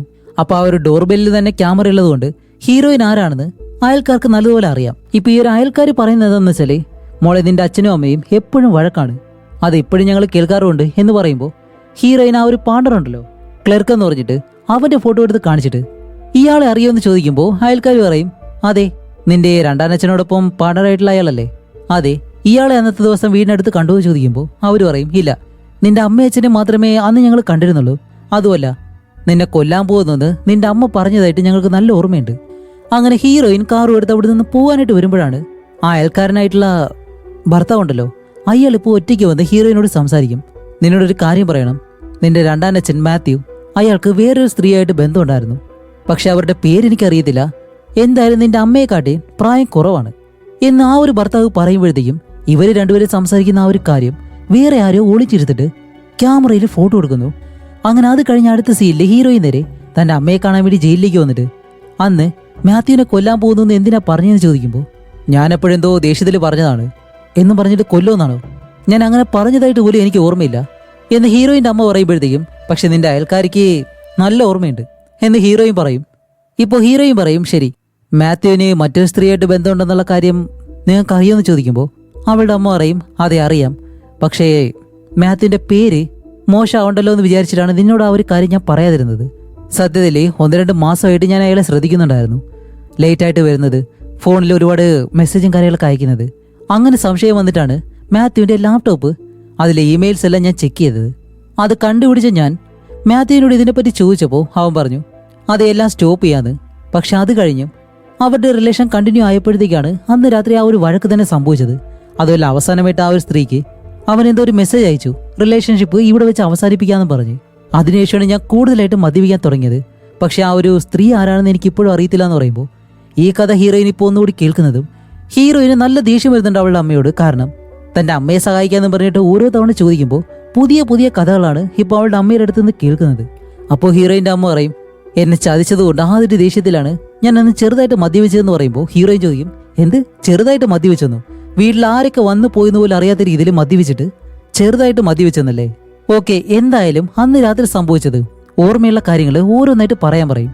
അപ്പോൾ ഹീറോയിൻ്റെ അമ്മ പറയും, ഞാനും മാത്യുവും ചെറിയ രീതിയിൽ വഴക്ക് തുടങ്ങി, അത് കഴിഞ്ഞിട്ട് ഞങ്ങൾ രണ്ടുപേരും സോഫയിലേക്ക് കിടന്നു, ഇത്ര മാത്രമേ എനിക്ക് ഓർമ്മയില്ലെന്ന് പറയുമ്പോൾ ഹീറോയിൻ ചോദിക്കും, ശരി വേറെ ആരെങ്കിലും വന്നതായിട്ട് ഓർമ്മയുണ്ടെന്ന് ചോദിക്കുമ്പോൾ അവളുടെ അമ്മ പറയും, എനിക്ക് ചെറിയൊരു ഓർമ്മയുണ്ട്, പക്ഷേ ആരാന്ന് ഓർത്തെടുക്കാൻ കഴിയുന്നില്ല, അത് സത്യമാണോ ഇല്ലയെന്ന് പോലും അറിയത്തില്ല എന്ന് പറയും. അപ്പോൾ ഹീറോയിൻ പറയും, ഒരുപക്ഷെ അത് മാത്യുവിൻ്റെ പാർട്ണറായിരിക്കോ, അവൻ ആ ഒരു പങ്ക് കിട്ടാത്ത ദേഷ്യത്തിന് മാത്യുവിനെ കൊല്ലാനായിട്ട് വന്നതായിരിക്കോ എന്ന് ചോദിക്കുമ്പോൾ ഹീറോയിൻ്റെ അമ്മ പറയും, അതിനും സാധ്യതയുണ്ട് എന്ന് പറയുമ്പോൾ ഹീറോയിൻ പറയും, ശരി നല്ലതുപോലെ ഒന്ന് ആലോചിച്ച് നോക്ക് എന്നും പറഞ്ഞിട്ട് ഹീറോയിൻ അവിടെ നിന്ന് പോവാണ്. ഇപ്പോൾ അത് കഴിഞ്ഞിട്ട് ഹീറോയിൻ തിരിച്ച് അവളുടെ അമ്മയുടെ വീട്ടിലേക്ക് പോകും. എന്നിട്ട് മാത്യുവിൻ്റെ ആ ഒരു ലാപ്ടോപ്പ് എടുത്ത് അവൻ്റെ ആ ഒരു കാമുകിക്ക് അയച്ച മെസ്സേജും കാര്യങ്ങളൊക്കെ നോക്കുകയാണ്. കുറച്ച് റൊമാൻറ്റിക് ആയിട്ടുള്ളതാണ്. അതുമല്ല പടിക്കെട്ടിനടുത്തായിട്ട് ഒരു ചെയിനും കിടക്കുന്ന അവൾ കാണും. അങ്ങനെ അതെടുത്ത് കയ്യിലേക്ക് വെക്കുമ്പോഴാണ് വീടിനകത്തേക്ക് ആരോ കയറി വരുന്നത് പോലെ. റെയിലിയാണെന്ന് വിചാരിച്ചിട്ട് ഹേ റെയിലി നീയാണോ എന്ന് ചോദിക്കുമ്പോൾ ആരും പ്രതികരിക്കുന്നില്ല.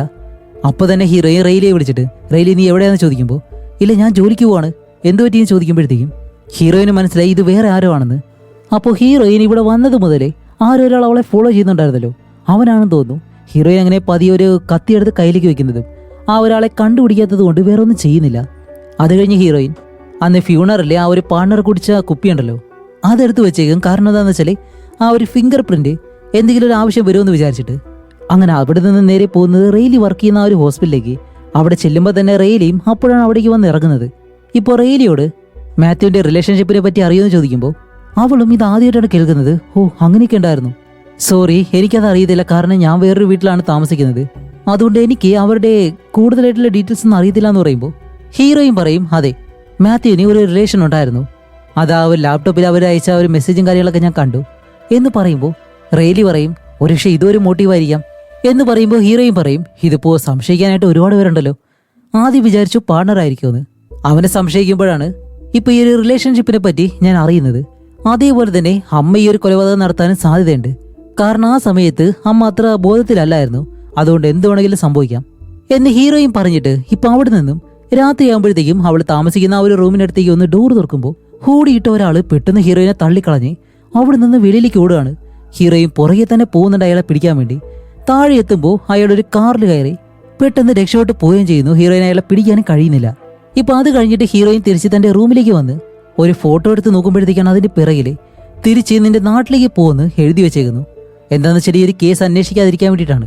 അങ്ങനെ ഉടനെ തന്നെ ഹീറോയിൻ ആ ഒരു ഡിറ്റക്റ്റീവിനെ വിളിക്കും. ഇപ്പോൾ ഡിറ്റക്റ്റീവ് വന്നിട്ട് ഹോട്ടൽ മാനേജർ ഉണ്ടല്ലോ, അയാളോട് കാര്യങ്ങളൊക്കെ ചോദിക്കുകയാണ്. അപ്പോൾ ഹൗസ് കീപ്പർ പറഞ്ഞിരുന്നു ഹീറോയിന്റെ കീ 2 ദിവസമായിട്ട് കളഞ്ഞു പോയെന്ന്. അപ്പോൾ ഹീറോയിൻ മനസ്സിലാക്കും, ഞാൻ ഈ ഒരു കേസ് അന്വേഷിക്കുന്നത് വേറെ ആർക്കും ഇഷ്ടമല്ല, അതുകൊണ്ടാണ് ഇതെല്ലാം ചെയ്യുന്നത്. ഇപ്പൊ എനിക്ക് സംശയമുള്ളത് മാത്യുവിന്റെ സഹോദരനും അതേപോലെ തന്നെ ആ ഒരു പാർട്ണറുമാണ്. കാരണം മാത്യുവിന്റെ സഹോദരൻ അന്ന് ആ ഒരു ഫ്യൂണറലിൽ വെച്ചിട്ട് എന്നോട് സംസാരിച്ച രീതി അങ്ങനെയാണ്. അതേപോലെ തന്നെ ആ ഒരു പാർട്ണറിനാണെങ്കിലോ മാത്യുവിന്റെ സ്വത്ത് അതും ഒരു മോട്ടീവാണ്.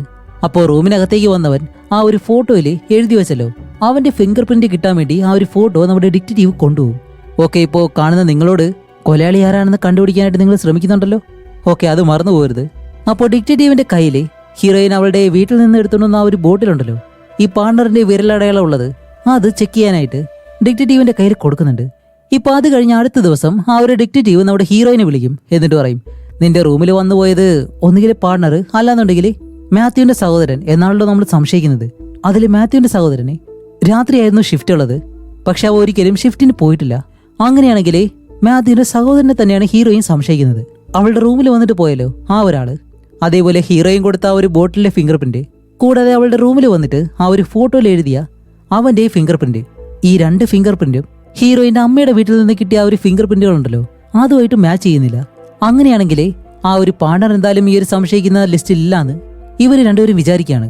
എന്നിട്ട് ഡിറ്റക്റ്റീവ് മറ്റൊരു കാര്യം കൂടി പറയുന്നുണ്ട്, ഇതുപോലെയുള്ള കൊലപാതകങ്ങൾ ഒന്നുകിൽ ഒരു പാഷന് വേണ്ടിയിട്ട് ഒരു സൈക്കോ ചെയ്യുന്നതായിരിക്കാം, അല്ലാന്നുണ്ടെങ്കിൽ പണത്തിന് വേണ്ടിയിട്ട് ആരെങ്കിലും ചെയ്യുന്നതായിരിക്കാം എന്ന് പറഞ്ഞിട്ട് ആ ഒരു ഡിറ്റക്റ്റീവ് ഫോൺ കട്ട് ചെയ്യുന്നു. അത് കഴിഞ്ഞ് ഹീറോയിൻ ഇപ്പോൾ രാവിലെ തന്നെ എഴുന്നേറ്റ് തന്റെ കാറിൽ വെളിയിലേക്ക് പോകുമ്പോൾ മാത്യുവിന്റെ സഹോദരൻ അവനൊരു കാറിലിരുന്ന് ഹീറോയിനെ തന്നെ നോക്കുന്നുണ്ട്. ഇപ്പോൾ ഹീറോയിൻ നേരെ പോകുന്നത് ജോൺ എന്ന് പറഞ്ഞ ഒരാളെ കാണാൻ വേണ്ടിയിട്ടാണ്. അയാളാണ് മാത്യുവിന് വേണ്ടിയിട്ട് ആ ഒരു മുദ്രപത്രം ഉണ്ടല്ലോ അത് എഴുതിയത്. അങ്ങനെ അതിനെപ്പറ്റിയുള്ള കാര്യങ്ങൾ ജോണിനോട് ഹീറോയിൻ ചോദിക്കും. ഇപ്പോൾ അമ്മയ്ക്ക് ശിക്ഷ കിട്ടിക്കഴിഞ്ഞാല് പിന്നീട് എന്താ സംഭവിക്കുന്നത് ചോദിക്കുമ്പോൾ ആ വക്കീൽ പറയും, കേറ്റ് ജയിലിൽ പോയി കഴിഞ്ഞാല് ഈ സ്വത്തിൽ ഒരു പങ്ക് പോലും കേറ്റിന് കിട്ടാൻ പോകുന്നില്ല. അപ്പോഴാണ് ഹീറോയിന് മറ്റൊരു സംശയം, ആരാന്ന് വെച്ചാൽ മാത്യുവിന്റെ സഹോദരൻ ഉണ്ടല്ലോ വോയിഡ്, അവനെ. കാരണം വേറെ ഒന്നല്ല, ഇപ്പോൾ കേറ്റിന് സ്വത്ത് വകകളൊന്നും കിട്ടില്ല എന്നുണ്ടെങ്കിൽ അടുത്തായിട്ട് സ്വത്ത് പോകാൻ പോകുന്നത് ഒരു പക്ഷെ അവനായിരിക്കാം. അതുകൊണ്ട് ഹീറോയിൻ ഈ വക്കീലിനോട് ചോദിക്കും, എന്റെ അമ്മയ്ക്ക് കിട്ടിയില്ല എന്നുണ്ടെങ്കിൽ അടുത്തതായിട്ട് ഈ ഒരു സ്വത്തെല്ലാം കിട്ടാൻ പോകുന്നത് ആർക്കാണെന്ന് ചോദിക്കുമ്പോൾ റെയിലിക്കാണ് എല്ലാ സ്വത്തും കിട്ടാൻ പോകുന്നത്, അങ്ങനെയാണ് ഈ ഒരു പത്രത്തിൽ എഴുതിയിട്ടുള്ളത് എന്നാ ഒരു വക്കീൽ പറയുന്നതും. ഇത് കേൾക്കുന്ന ഹീറോയിനും കേൾക്കുന്ന നമ്മളും ഒരേപോലെ ഷോക്കാവാണ്. കാരണം ഇപ്പൊ ആ ഒരു സഹോദരനെ സംശയിക്കുന്നവരുടെ ലിസ്റ്റിൽ ആഡ് ചെയ്യുന്നു. ഇപ്പൊ അത് കഴിഞ്ഞ് ഹീറോയിൻ നേരെ പോകുന്നത് റെയിലിയെ കാണാൻ വേണ്ടിയിട്ടാണ്. അവള് വർക്ക് ചെയ്യുന്ന ആ ഒരു ഹോസ്പിറ്റലിലേക്ക് ചെന്നിട്ട് റെയിലിയോട് ചോദിക്കും, ഓക്കെ, നമ്മുടെ സ്റ്റെപ്പ് ഫാദർ മരിക്കുന്ന ആ ഒരു ദിവസം നീ എവിടെയായിരുന്നു? അപ്പോൾ റെയിലി പറയും, ഞാൻ വീട്ടിലായിരുന്നു. അന്ന് രാത്രി നീ അമ്മേനെ കാണാനായിട്ട് വീട്ടിലേക്ക് പോയിരുന്നു എന്ന് ചോദിക്കുമ്പോൾ റെയിലി പറയും, ഹേ നിക്കോൾ, അപ്പോൾ നീ എന്നെ സംശയിക്കുകയാണെന്ന് ചോദിക്കുമ്പോൾ ഹീറോയിൻ പറയും, അതെ, സംശയിക്കേണ്ടി വരും. കാരണം നീ പറഞ്ഞിട്ടാണ് മാത്യു ആ മുദ്രപത്രത്തിൽ നിന്റെ പേര് ആഡ് ചെയ്തത്, അത് അമ്മയുടെ പേര് ചേർക്കാനേ നീ തന്നെയാണ് പറഞ്ഞെന്ന് പറയുമ്പോൾ അവള് പറയും, മാത്യുവിന്റെ മരണശേഷം അമ്മയ്ക്ക് ആ ഒരു സ്വത്തെല്ലാം കിട്ടട്ടെ എന്ന് വിചാരിച്ചിട്ടാണ് ഞാൻ അത് ചെയ്തതെന്ന് പറയുമ്പോൾ ഹീറോയിൻ പറയും, പക്ഷെ അമ്മ ജയിലിൽ പോയി കഴിഞ്ഞാൽ ആ സ്വത്തെല്ലാം കിട്ടാൻ പോകുന്നത് നിനക്കല്ലേ എന്ന് ഹീറോയിൻ ചോദിക്കും. അപ്പോൾ റെയിലി പറയും, ശരി, അങ്ങനെയാണെങ്കിൽ എവിടെ ഉണ്ടായിരുന്ന നിന്നെ വിളിച്ച് ഈ കേസിൽ അന്വേഷിക്കാനായിട്ട് പറയേണ്ട ആവശ്യം എന്താ? അതിലും നല്ലത് എനിക്ക് നിന്നെ വിളിക്കാതിരുന്നാൽ പോരായിരുന്നു. അപ്പോൾ ഹീറോയിൻ പറയും, ഒരുപക്ഷെ ഞാൻ വരത്തില്ലാന്ന് നീ വിചാരിച്ചിട്ടുണ്ടാവും, അതും നിന്റെ മേലിൽ എനിക്ക് സംശയം വരാതിരിക്കാൻ വേണ്ടി. അപ്പോൾ ഇത്രയും കാര്യങ്ങൾ പറയുമ്പോഴത്തേക്കും ഇത് കേട്ട റെയിലിക്ക് നല്ല ദേഷ്യം വന്നിട്ട് ഇനി എന്റെ മുഖത്ത് പോലും നോക്കിപ്പോയരുത് എന്ന് പറഞ്ഞ് അവൾ ദേഷ്യപ്പെട്ട് അവിടെ നിന്ന് അങ്ങ് പോകുന്നു. അങ്ങനെ അത് കഴിഞ്ഞിട്ട് ഹീറോയിൻ അവിടെ നിന്ന് തന്റെ കാറിൽ തിരിച്ചു പോയിക്കൊണ്ടിരിക്കുകയാണ്. ഇപ്പോൾ റെയിലിക്കാണെങ്കിലോ ഫോണിലൂടെ സോറി എന്ന് പറഞ്ഞിട്ട് ഒരു വോയിസ് മെസ്സേജ് അയക്കുന്നുണ്ട്. അങ്ങനെ പോകുമ്പോഴത്തേക്കാണ് കാറിൽ വേറെ ആരോ അവളെ ഫോളോ ചെയ്യുന്നതായിട്ട് അവൾക്ക് മനസ്സിലാവും. അങ്ങനെ കുറെ ദൂരം മുന്നിലേക്ക് കൊണ്ടുവന്നിട്ട് കാറിന്റെ അടുത്തേക്ക് പാർക്ക് ചെയ്ത് ഇപ്പൊ അവളെ ഫോളോ ചെയ്ത് വരുന്ന ആ ഒരു കാറുണ്ടല്ലോ അതിൽ നോക്കുമ്പോൾ ആ കാറ് അവളെ മറികടന്ന് പോവാണ്. ഇതേ കാര്യം ആ ഒരു ഡിറ്റക്റ്റീവിനെ വിളിച്ച് പറയുന്നുണ്ട്. അപ്പോൾ ആ ഡിറ്റക്റ്റീവ് പറയും, നിങ്ങളുടെ സ്റ്റെപ്പ് ഫാദറിനെ ഈ നാട്ടിൽ ഒരുപാട് പേർക്ക് ഇഷ്ടമാണ്, അതുകൊണ്ട് നിന്റെ അമ്മ ജയിലിൽ കിടക്കുന്നത് അവർക്ക് എല്ലാവർക്കും ഇഷ്ടമാണ്, അതുകൊണ്ടായിരിക്കും ഇങ്ങനെയെല്ലാം ചെയ്യുന്നത്. അതുകൊണ്ട് നീ വലിയ കാര്യമാക്കണ്ട, ഈ കേസ് അവസാനിക്കുന്നത് വരെ ഇതൊന്നും നീ വലിയ കാര്യമാക്കാതെ എടുത്താൽ മതി എന്ന് പറയും. ഇപ്പൊ അത് കഴിഞ്ഞ് അടുത്ത സീനിൽ കാണിക്കുമ്പോൾ നമ്മുടെ ഹീറോയിൻ സാഡി എന്ന് പറഞ്ഞിട്ട് മാത്യുവിനെ കേറ്റിന്റെ ആ ഒരു സുഹൃത്തുണ്ടല്ലോ അവർ ജോലി ചെയ്യുന്ന ആ ഒരു പബ്ബിലാണുള്ളത്. അപ്പോൾ സാഡി പറയും, നിന്റെ അമ്മയെ അച്ഛനെ ഞാൻ ഒരുപാട് മിസ് ചെയ്യുന്നുണ്ട് എന്നെല്ലാം പറഞ്ഞിട്ട് അവർ വിഷമിക്കുമ്പോഴത്തേക്കാണ് അവിടേക്ക് ബോബി വരുന്നത്. എന്നിട്ട് ഹീറോയിനോട് പറയും, ദേ, നിന്റെ അമ്മയുടെ കേസിൽ എത്രയും പെട്ടെന്ന് കൊലയാളിയെ കണ്ടുപിടിക്കാൻ ശ്രമിക്കുക, എത്രയും പെട്ടെന്ന് ഈ ഒരു കേസ് അവസാനിപ്പിക്കാൻ ശ്രമിക്കുക. കാരണം വരുന്നില്ല, നിന്റെ അമ്മ കുറ്റം സമ്മതിച്ചു കഴിഞ്ഞാൽ 15 വർഷം മാത്രമേ ശിക്ഷ കൊടുക്കാനുള്ള രീതിയിലായിരിക്കും ഞാൻ സംസാരിക്കാൻ പോകുന്നത്. അങ്ങനെയാണെങ്കിൽ ശിക്ഷ അനുഭവിച്ച് വെളിയിൽ വന്നിട്ട് കുറച്ച് നാളെങ്കിലും സന്തോഷമായിട്ട് ജീവിക്കാൻ കഴിയും എന്ന് പറയുമ്പോൾ സ്റ്റെപ്പ് ഫാദറായിട്ടുള്ള മാത്യു ഉണ്ടല്ലോ, അവന്റെ സഹോദരൻ അവിടേക്ക് വരുന്നു. അതുമല്ല, അവനാണെങ്കിലോ നല്ലതുപോലെ മദ്യപിച്ചിട്ടുണ്ട്. ഇപ്പൊ അവൻ വന്നിട്ട് പറയും, നിന്റെ അമ്മയ്ക്ക് എന്തായാലും ശിക്ഷ കിട്ടും എന്നെല്ലാം പറഞ്ഞ് ഹീറോയിനോട് അങ്ങനെ ദേഷ്യപ്പെട്ട് സംസാരിക്കുകയാണ്. അപ്പോൾ ബോബി വെട്ടുന്ന ഇടയിലേക്ക് കയറിയിട്ട്, ദേ ആവശ്യമില്ലാതെ പ്രശ്നം ഉണ്ടാകരുത്, നിങ്ങൾ ഇവിടെ നിന്ന് പോകാൻ പറയുമ്പോൾ ഇവർ രണ്ടുപേരും വഴക്കാവുന്നത് കറക്റ്റ് സമയത്ത് നമ്മുടെ ഡിറ്റക്റ്റീവ് അവിടേക്ക് വന്ന് വോയിഡിനെ അവിടെ നിന്ന് അറസ്റ്റ് ചെയ്തുകൊണ്ട് പോകുന്നു. ഇപ്പൊ അത് കഴിഞ്ഞിട്ട് ഹീറോയിൻ അടുത്ത ദിവസം സ്റ്റേഷനിലേക്ക് ഇവരാണ്. അപ്പോഴേക്കാണ് ആ ഒരു ഡിറ്റക്റ്റീവ് പറയുന്നത്, ഇത്രയും നാൾ നിന്നെ ഫോളോ ചെയ്തത് വേറെ ആരുമല്ല, മാത്യുവിന്റെ സഹോദരൻ തന്നെയാണ്. കാരണം ആ ഒരു റൂമിൽ നിന്ന് കിട്ടിയ ഫോട്ടോയിലെ ഫിംഗർ പ്രിന്റ് ഉണ്ടല്ലോ, അത് അവനുമായിട്ട് മാച്ച് ആയിട്ടുണ്ട്. മാത്യു മരിച്ച ആ ഒരു വിഷമത്തിലാണ് അവൻ അങ്ങനെയെല്ലാം ചെയ്തത്. പക്ഷേ കൊല നടന്ന ആ ഒരു ദിവസം നിങ്ങളുടെ അമ്മയുടെ വീട്ടിൽ നിന്ന് കിട്ടിയ ആ ഒരു ഫിംഗർ പ്രിന്റുമായിട്ട് അവന്റെ ഫിംഗർ പ്രിന്റ് മാച്ച് ആവുന്നില്ല. അതുകൊണ്ട് എന്തായാലും അവനല്ല കൊലയാളി. ഹീറോയിനെ വെറുതെ പേടിപ്പിക്കാൻ വേണ്ടി മാത്രമേ അവ ശ്രമിച്ചിട്ടുള്ളൂ. അങ്ങനെ അത് കഴിഞ്ഞിട്ട് ഹീറോയിൻ ജയിലിൽ പോയിട്ട് അവളുടെ അമ്മയെ കാണുന്നു. എന്നിട്ട് പറയും, കുറ്റം സമ്മതിച്ചു കഴിഞ്ഞാൽ 15 വർഷത്തേക്ക് മാത്രം ശിക്ഷ വാങ്ങിത്തരും. അത് ബോബി എന്തായാലും സമ്മതിച്ചിട്ടുണ്ട്. ഞാൻ കുറ്റം ചെയ്തില്ല എന്ന് പറഞ്ഞ് ഈ കേസിൽ നമുക്കൊന്നും തെളിയിക്കാൻ കഴിഞ്ഞില്ല എന്നുണ്ടെങ്കിൽ ജീവിതകാലം മുഴുവൻ ജയിലിൽ കിടക്കേണ്ടി വരും. ഞാൻ എത്ര ശ്രമിച്ചിട്ടും യഥാർത്ഥ കൊലയാളിയെ നമുക്ക് കണ്ടുപിടിക്കാൻ കഴിഞ്ഞിട്ടില്ല. അതുകൊണ്ട് കുറ്റം സമ്മതിക്കുന്നതായിരിക്കും നല്ലത് എന്ന് ഹീറോയിൻ പറയുമ്പോൾ ഹീറോയിന്റെ അമ്മ അപ്പം തന്നെ ചോദിക്കുന്നുണ്ട്, എത്രയും വലിയ വക്കീലായിട്ട് നിനക്ക് ഇത്ര മാത്രമേ ചെയ്യാൻ കഴിയത്തുള്ളൂ? ഇതിനാണോ നീ ഇത്ര കഷ്ടപ്പെട്ട് ഇവിടേക്ക് വന്നത് എന്ന് പറയുന്നതും ഇത് കേൾക്കുന്ന ഹീറോയിന് നല്ല ദേഷ്യം വന്നിട്ട്, ഓ അപ്പൊ ഞാനാണോ മദ്യപിച്ചിട്ട് ഭർത്താവ് പോയിട്ട് വഴക്കിട്ടത്? ഞാനാണോ പോലീസിനോട് ഒന്നും അറിയത്തില്ല എന്ന് പറഞ്ഞത്? എനിക്കാണോ മരണശേഷം ആ ഒരു സ്വത്തിന്റെ അവകാശം ഉണ്ടെന്ന് എഴുതിയിട്ടുള്ളത്? ഒന്നുമല്ലല്ലോ. ഇത്ര വർഷത്തിന് ശേഷം ഇവിടെ വന്നത് ഈ കേസിൽ തോറ്റുപോകാനായിട്ടല്ല. ഇവിടെ വന്നതിന് ശേഷം എന്തൊക്കെ പ്രശ്നങ്ങളാണെന്നറിയോ എനിക്ക് ഫേസ് ചെയ്യേണ്ടി വന്നത് എന്നല്ല ഹീറോയിൻ പറയുമ്പോൾ ഹീറോയിന്റെ അമ്മ ചോദിക്കും, ശരി അത്ര ബുദ്ധിമുട്ടാണെങ്കിൽ എന്തുകൊണ്ടാണ് നീ ഇത് ചെയ്തതെന്ന് ചോദിക്കുമ്പോൾ ഇതിലെങ്കിലും ഒരു നല്ല കാര്യം നിങ്ങൾക്ക് വേണ്ടി ചെയ്യാന്ന് വെച്ചു എന്ന് ഹീറോയിൻ പറയുമ്പോൾ ഹീറോയിന്റെ അമ്മ ചോദിക്കും, ശരി തുടക്കത്തില് ഞാൻ മറ്റൊരു വക്കീലിനെ വെച്ചിട്ട് ഈ ഒരു കേസ് വാദിക്കാൻ ശ്രമിച്ചതല്ലേ? നീയല്ലേ വന്നിട്ട് അയാളെ പറഞ്ഞു വിട്ട് ഞാൻ അമ്മയെ രക്ഷിക്കാന്നെല്ലാം പറഞ്ഞ് ഈ കേസിലേക്ക് വന്ന് ഇപ്പൊ അവസാനം ഒന്നും ചെയ്യാൻ കഴിയാതെ ഈ നാട് വിട്ട് രക്ഷപ്പെടാൻ പോവാണോ? അതുകൊണ്ട് ചെയ്യാത്ത കുറ്റത്തില് എനിക്ക് കുറ്റം സമ്മതിക്കാൻ കഴിയത്തില്ല. അവസാനം വരെ ഞാൻ ഫൈറ്റ് ചെയ്യാൻ പോവാണ്. നിനക്ക് കഴിയുന്നുണ്ടെങ്കിൽ എന്റെ കൂടെ ഇരിക്കും, ഇല്ലാന്നുണ്ടെങ്കിൽ ഇവിടെ നിന്ന് പോയിക്കോ, വേറെ ആളെ വെച്ച് ഞാൻ നോക്കിക്കോളാം എന്ന് മുഖത്തടിച്ചതുപോലെ ഹീറോയിന്റെ അമ്മ പറയുമ്പോഴത്തേക്കും ഹീറോയിൻ ഇപ്പോൾ ഒരു മറുപടിയും പറയാൻ കഴിയാതെ അവിടെ നിന്ന് പോവാണ്. അത് കഴിഞ്ഞ് ഹീറോയിൻ നേരെ വന്ന് കാണുന്നത് ബോബിയെ. നീ പറഞ്ഞ ആ ഒരു ഡീലിന് അമ്മ ഒരിക്കലും സമ്മതിച്ചില്ല.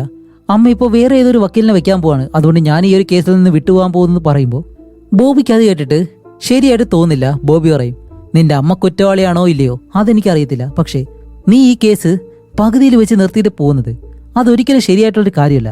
നിന്നെപ്പോലൊരു വക്കീല് ഒരിക്കലും ഒരു കേസിന്റെ പകുതിയിൽ വെച്ച് നിർത്തി പോകുന്നത് അത് നീ തോൽക്കുന്നതിന് തുല്യമാണ്. അതുകൊണ്ട് ഈ കേസിൽ നിന്റെ അമ്മയോടൊപ്പം നീ ഉണ്ടാവണം എന്ന് പറയുമ്പോഴത്തേക്കും ഹീറോയിൻ അത് കേൾക്കത്തില്ല. അവൾ നാളെ തന്നെ അവളുടെ നാട്ടിലേക്ക് പോവാണെന്ന് പറയുന്നുണ്ട്. ഇപ്പൊ അത് കഴിഞ്ഞിട്ട് അടുത്ത ദിവസം ഹീറോയിൻ അവിടെ നിന്ന് പോകാൻ വേണ്ടി ബാഗെല്ലാം പാക്ക് ചെയ്യുമ്പോഴത്തേക്കാണ് റീഡി എവിടേക്ക് വരുന്നത്. എന്നിട്ട് പറയും, ഞാൻ അന്ന് വീട് വിട്ട് എവിടെയും പോയില്ല, ഡോർബെല്ലിലെ ക്യാമറയിൽ അതെല്ലാം റെക്കോർഡായിട്ടുണ്ട്, ദേ പെൻഡ്രൈവ് ഇതാണ് എന്ന് പറഞ്ഞ് അതിങ്ങനെ കൊടുക്കുമ്പോഴത്തേക്കും ഹീറോയിൻ റെയിലിയെ സംശയിച്ചല്ലോ. അതുകൊണ്ടാണ് റെയിലി ഈ പെൻഡ്രൈവ് വന്നുകൊണ്ട് കൊടുക്കുന്നത്. അപ്പോൾ ഹീറോയിൻ പറയും, ഏയ് അന്നെന്തോ ടെൻഷനിൽ ഞാൻ നിന്നോട് അങ്ങനെ ചോദിച്ചതാണ് എന്ന് പറയുമ്പോൾ റെയിലി ചോദിക്കും, അങ്ങനെയാണെങ്കിൽ അമ്മ തന്നെയാണ് അത് ചെയ്തത്? അപ്പോൾ ഹീറോയിൻ പറയും, അറിയില്ല, അമ്മയ്ക്കൊന്നും ഓർമ്മയില്ല എന്നല്ലേ പറഞ്ഞത്. വേറെ ആരോ ആ ഒരു രാത്രിയിൽ വന്നെന്ന് നമ്മൾ വിചാരിച്ചതും തെറ്റായിരിക്കാം. ഇല്ലാന്നുണ്ടെങ്കിൽ നമ്മുടെ സ്റ്റെപ്പ് ഫാദർ പഴിയിൽ നിന്ന് വീണതായിരിക്കാം. ഇപ്പൊ അതൊന്നും എന്റെ പ്രശ്നമല്ല, ഞാൻ ഇവിടെ നിന്ന് പോകാൻ പോവാണ്, നീ എന്നോടൊപ്പം കാലിഫോർണിയയിലേക്ക് വരാൻ പറയുമ്പോൾ റെയിലി പറയും, ഇല്ല അമ്മയ്ക്ക് ഇവിടെ സപ്പോർട്ടായിട്ട് ഞാൻ മാത്രമേ ഉള്ളൂ, അതുകൊണ്ട് ഞാൻ എവിടെയും വരുന്നില്ല എന്ന് റെയിലി പറയും. ഇപ്പൊ അത് കഴിഞ്ഞിട്ട് ഹീറോയിൻ തന്റെ കാർ എടുത്ത് നേരെ എയർപോർട്ടിലേക്ക് പോവാണ്. അങ്ങനെ പോകുമ്പോഴത്തേക്കാണ് റെയിലി കൊടുത്ത ആ ഒരു പെൻഡ്രൈവ് ഉണ്ടല്ലോ അതെടുത്ത് പ്ലേ ചെയ്ത് നോക്കുമ്പോഴത്തേക്കും അവൾക്ക് എന്തോ ഒരു കാര്യം സ്ട്രൈക്ക് ആവുന്നു. എന്താന്ന് വെച്ചാൽ അന്ന് ആ ഒരു അയൽക്കാരെ കാണാനായിട്ട് പോകുമ്പോഴത്തേക്കും അവരുടെ വീടിന് വെളിയിലും ഡോർബെൽ ക്യാമറ ഉണ്ടായിരുന്നു. ആ ഒരു കാര്യം ഓർത്തിട്ട് പെട്ടെന്ന് അവരുടെ വീട്ടിലേക്ക് ചെന്ന് അവിടുത്തെ ഡോർബെല്ലിൽ അന്ന് സംഭവിച്ച ആ ഒരു കാര്യങ്ങളെല്ലാം റെക്കോർഡ് ചെയ്തത് അവൾ ഒന്നുകൂടി എടുത്ത് കാണുമ്പോഴത്തേക്കും അന്ന് രാത്രി കാറിൽ നിന്നും അവരുടെ വീട്ടിലേക്ക് ആരോ കയറി പോകുന്നത് പോലെ ഹീറോയിൻ കാണുന്നുണ്ട്. അതുപോലെ അന്ന് വീട്ടിൽ നിന്ന് ഒരു ചെയിനും കിട്ടിയിരുന്നല്ലോ. ഇതുകൂടി ആവുന്നത് ഹീറോയിൻ പറയും, ശരി ഈ കേസ് ഇവിടെ അവസാനിക്കാൻ പോവാണ് എന്നും പറഞ്ഞ് നേരെ ആ ഒരു വീടിനകത്തേക്ക് കയറി പോയിട്ട് വേറെ ആരോ ഈ വീട്ടിലേക്ക് വിളിക്കുന്നുണ്ട്. അതേപോലെ തന്നെ ഡിറ്റക്റ്റീവിനും ഒരു മെസ്സേജ് അയക്കുന്നു. കുറച്ച് കഴിയുമ്പോഴത്തേക്കും ഈ വീടിന്റെ ഡോറ് ആരോ തട്ടുന്നുണ്ട്. ഇപ്പോൾ ഹീറോയിൻ ഡോർ തുറക്കാണ്ട് ചെല്ലുമ്പോഴത്തേക്കാണ് ജയിലിലുള്ള ഹീറോയിന്റെ അമ്മ അന്ന് രാത്രി ആരോ ഒരാൾ വീട്ടിൽ വന്ന് പറഞ്ഞിരുന്നല്ലോ അത് നല്ലതുപോലെ ഓർത്തെടുക്കാൻ ശ്രമിക്കുന്നു. അങ്ങനെ ഓർത്തെടുക്കുമ്പോഴത്തേക്കാണ് ഹീറോയിന്റെ അമ്മയ്ക്ക് അത് ആരാണെന്ന് ഓർമ്മ വന്നു. അത് വേറെ ആരുമല്ല, ആ ഒരു പബ്ബിൽ ജോലി ചെയ്യുന്ന സാഡി ഉണ്ടല്ലോ അവരായിരുന്നു. അതേസമയം വീട്ടിൽ കാണിക്കുമ്പോൾ ഹീറോയിൻ ഒരാളോട് വീട്ടിലേക്ക് വരാനായിട്ട് വിളിച്ച് പറഞ്ഞിരുന്നല്ലോ ആ ഒരാളും സാഡി തന്നെയാണ്. ഇപ്പൊ സാഡി വന്നിട്ട് ഹീറോയിനോട് ചോദിക്കും, എന്തു പറ്റി, എന്താ എന്നെ വിളിച്ചതെന്ന് ചോദിക്കുമ്പോൾ ഇല്ല, അമ്മയുടെ അച്ഛൻ്റെ ഏറ്റവും നല്ല സുഹൃത്തായിരുന്നില്ലേ, വെറുതെ കാണണമെന്ന് തോന്നി അതുകൊണ്ടാണ് വിളിച്ചതെന്ന് പറയുമ്പോൾ സാഡി ഇവിടേക്ക് വരുമ്പോൾ തന്നെ ഒരു വൈനുമായിട്ടാണ് വന്നിട്ടുള്ളത്. അപ്പോൾ ഗ്ലാസ് എടുക്കാൻ വേണ്ടി ഹീറോയിൻ കിച്ചണിനകത്തേക്ക് പോകും. ആ ഗ്യാപ്പിൽ സാഡി ഹീറോയിനോട് സംസാരിച്ചുകൊണ്ട് തന്നെ വീടിനകത്ത് എന്തോ ഒരു കാര്യം അന്വേഷിക്കുന്നുണ്ട്. ഇപ്പോൾ ഹീറോയിൻ ഗ്ലാസ് എടുത്ത് തിരിച്ചു വരുമ്പോഴത്തേക്കും അവർ ഇവിടുന്ന് അന്വേഷിക്കുന്നത് നിർത്തിയിട്ട് ഒരു വല്ലാത്ത രീതിയിൽ ഹീറോയിൻ നോക്കും. അപ്പോൾ ഹീറോയിൻ ആ ഒരു വൈൻ എടുത്ത് ഗ്ലാസ്സിൽ ഒഴിച്ചിട്ട് സാഡിയോട് ചോദിക്കും, അല്ല നിങ്ങളുടെ ജീവിതത്തിലെ അത്രയും സ്പെഷ്യൽ ആയിട്ടുള്ള ആരെങ്കിലും ഉണ്ടോ എന്ന് ചോദിക്കുമ്പോൾ ഇല്ല മോളെ, ഇപ്പോഴാണ് ബ്രേക്കപ്പ് ആയത് എന്ന് പറയുന്നതും ഹീറോയിൻ പറയും, അല്ല നേരത്തെ എന്തോ ഒരു കാര്യം അന്വേഷിക്കുന്നുണ്ടായിരുന്നല്ലോ, ഇതാണോ എന്ന് ചോദിച്ച് ആ ഒരു ചെയിൻ എടുത്ത് കാണിക്കുമ്പോൾ ഇപ്പൊ എന്താന്ന് വെച്ചാല് അയൽക്കാർ പറഞ്ഞ ആ ഒരു അടയാളം, അതേപോലെ തന്നെ ആ ഒരു റൊമാൻറ്റിക് ആയിട്ടുള്ള മെയിൽസ് അയച്ചത്, പിന്നെ ഈ ഒരു ചെയിൻ, ഇതെല്ലാം വെച്ചിട്ട് നിങ്ങളെ കണ്ടുപിടിക്കാനായിട്ട് കുറച്ച് സമയമെടുത്തു എന്ന് ഹീറോയിൻ പറയുമ്പോഴത്തേക്കാണ് സാഡി കുറ്റം സമ്മതിക്കുന്നത്. ഇപ്പൊ അവര് പറയുന്നത്, അതെ പബ്ബിലെ നിന്റെ സ്റ്റെപ്പ് ഫാദർ ഇടയ്ക്കിടയ്ക്ക് വരുമായിരുന്നു, അങ്ങനെയാണ് ഞങ്ങൾ രണ്ടുപേരും അടുപ്പത്തിലായത് എന്ന് അഹങ്കാരത്തോടെയാണ് പറയുന്നത്. എന്നിട്ട് അങ്ങനെ സംസാരിച്ചതെന്ന് ഹീറോയിൻ ഇപ്പോൾ സത്യങ്ങളെല്ലാം മനസ്സിലാക്കിയതുകൊണ്ട് അവളെ കൊല്ലാൻ വേണ്ടി അവിടെ ഒരു ഗ്ലാസ് ബോട്ടിലുണ്ട്, അതെടുത്ത് ഹീറോയിൻ അടിക്കാനായിട്ട് വരുമ്പോൾ അതിനു മുന്നേ തന്നെ സാഡിയെ തള്ളി താഴേക്കിട്ട് ഹീറോയിൻ ഓടി വന്ന് ആ ഒരു വീടിനകത്തെ റൂമിനകത്തേക്ക് കയറി ഓടിച്ചിരിക്കുന്നു. ഇപ്പൊ അവസാനം സാഡി ഒരു കത്തിയെടുത്തുന്നത് നമ്മുടെ ഹീറോയിനെ കൊല്ലാൻ വേണ്ടി റൂം മുഴുവനായിട്ട് അന്വേഷിച്ച അവസാനം ഹീറോയിനെ കണ്ടുപിടിച്ചിട്ട് അവളെ കൊല്ലാനായിട്ട് വരുന്നതും കറക്റ്റ് സമയത്ത് നമ്മുടെ ഡിറ്റക്റ്റീവ് തോക്കുമായിട്ട് അകത്തേക്ക് കയറി വരും. എന്താണെന്ന് വെച്ചാൽ നമ്മുടെ ഹീറോയിൻ അയച്ച ഒരു മെസ്സേജ് കണ്ടിട്ടാണ് ഇവിടേക്ക് വന്നിട്ടുള്ളത്. എന്നിട്ട് നമ്മുടെ സാഡിയെ അറസ്റ്റ് ചെയ്തുകൊണ്ട് പോവുകയും ചെയ്യുന്നു. ഇപ്പോൾ സ്റ്റേഷനിലേക്ക് കൊണ്ടുവന്ന് സാഡിയുടെ ഫോണിൽ മാത്യു അയച്ച ആ ഒരു ടെക്സ്റ്റ് മെസ്സേജ് മറ്റു കാര്യങ്ങളെല്ലാം കണ്ടിട്ട് അവർക്കിപ്പോൾ തെളിവായി. അതുകൊണ്ട് ഇപ്പോൾ സാഡി സത്യമെല്ലാം സമ്മതിക്കുകയാണ്. എന്നിട്ട് എന്താണെന്ന് സംഭവിച്ചത് എന്ന് പറയുന്നുണ്ട്. ഇതുപോലെ കേറ്റ് മാത്യുവിന്റെ റിലേഷൻഷിപ്പ് കണ്ടുപിടിച്ചു. എന്നിട്ട് അവരന്ന് വഴക്കിടുമ്പോൾ മാത്യു അന്നത്തെ ദിവസം തന്നെ സാഡിക്ക് ഒരു മെസ്സേജ് അയച്ചു, നമുക്ക് ഈ ഒരു റിലേഷൻഷിപ്പ് ഇവിടെ വെച്ച് അവസാനിപ്പിക്കാമെന്ന് പറഞ്ഞ്. അങ്ങനെ അത് കണ്ടിട്ട് മാത്യുവിനോട് സംസാരിക്കാൻ വേണ്ടിയിട്ടാണ് അവന്റെ വീട്ടിലേക്ക് പോയത്. അവിടെ ചെല്ലുമ്പോഴാണെങ്കിലോ കേറ്റ് നല്ലതുപോലെ മദ്യവെച്ച് അവനോട് വഴക്കിടുന്നത് കണ്ടിട്ട് ഇതുപോലെ കൊടികാരിയായിട്ടുള്ള ഒരു ഭാര്യയ്ക്ക് വേണ്ടിയിട്ടാണോ എന്നെ ഉപേക്ഷിക്കാൻ പോകുന്നത് എന്ന് പറഞ്ഞിട്ട് ആ ഒരു ദേഷ്യത്തിലാണ് മാത്യുവിനെ തള്ളിയിട്ട് കൊന്നത്. അങ്ങനെ സത്യം സമ്മതിക്കുന്നതും ഇപ്പൊ സാഡിയാണ് കൊലയാളിയെന്ന് കണ്ടുപിടിച്ചു. അതേപോലെ തന്നെ ഹീറോയിന്റെ അമ്മയെ പോലീസ് റിലീസും ചെയ്യുന്നു. ഇപ്പൊ തന്റെ അമ്മയ്ക്ക് വേണ്ടി ഇത്രയും ദൂരം സഞ്ചരിച്ച് ഈ ഒരു കേസ് അവസാനിപ്പിച്ചല്ലോ. പക്ഷെ ഒരു കാര്യമുണ്ട്, ഹീറോയിൻ അവസാനം ഒന്നും ചെയ്യാൻ കഴിയത്തില്ല എന്ന് പറഞ്ഞിട്ട് പോകുന്ന സമയത്താണല്ലോ ഈ ഒരു കേസിന്റെ ആ ഒരു തുമ്പ് അവൾക്ക് കിട്ടിയത്. അതുകൊണ്ട് മാത്രമാണ് അവൾ ഈ കേസിലേക്ക് തിരിച്ചു വന്നത്.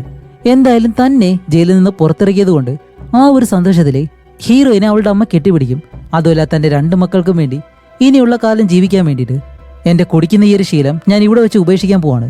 പെട്ടെന്ന് മാറ്റാൻ കഴിയത്തില്ല എന്നുണ്ടെങ്കിലും ഞാനത് പതിയെ പതിയെ മാറ്റാന്ന് പറയുമ്പോൾ ഇവർ രണ്ടുപേരും പറയും, അമ്മയോടൊപ്പം ഞങ്ങളുണ്ട്, അതുമല്ല ഇനിയിപ്പോൾ കുറച്ചു നാളത്തേക്ക് ഇവിടെ നിന്നിട്ട് മാത്രമേ ഞാൻ പോകുന്നുള്ളൂ എന്ന് ഹീറോയിൻ പ്രത്യേകം പറയുന്നുണ്ട്. അങ്ങനെ സന്തോഷത്തോടെ തന്നെ ഇവർ 3 പേരും അവിടെ നിന്ന് വെളിയിലേക്ക് പോകുന്നതും ഈ മൂവിയുടെ അവസാനിക്കുകയാണ്. ഓക്കെ, അപ്പോൾ നിങ്ങളിൽ ആരെങ്കിലും കൊലയാളിയെ കണ്ടുപിടിച്ചോ ഇല്ലയോ, ആരാണെന്ന് കമന്റ് ചെയ്യരുത്. ദയവ് ചെയ്ത് കണ്ടുപിടിച്ചോ ഇല്ലയെന്ന് മാത്രം കമന്റ് ചെയ്താൽ മതി. ബാക്കിയുള്ളവരും കണ്ടുപിടിച്ചോ ഇല്ലയെന്ന് നമുക്ക് നോക്കാം. അപ്പോൾ അടുത്തൊരു നല്ല മൂവിയായിട്ട് ഉടനെ തന്നെ വരാം. അതുവരെയും ബൈ.